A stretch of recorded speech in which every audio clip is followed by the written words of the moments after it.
What are attributes in HTML? The attributes are a metadata about that tag.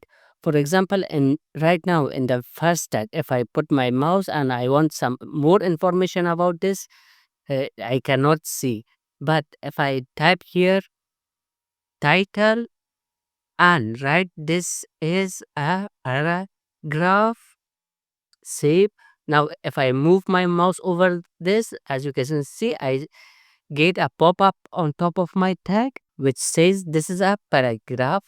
Similarly, we have many more tags for each of our HTML elements. We have the ID, which we can set the ID of, for example, paragraph. Then we have the name attribute.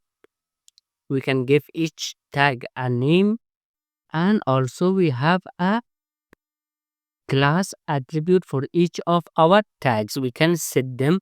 One thing to keep in mind is that HTML is not case sensitive. You can write in uppercase or lowercase, doesn't matter.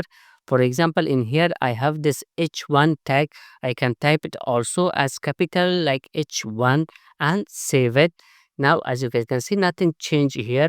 Similarly, if I change it to capital BR, save, and still I get the same result.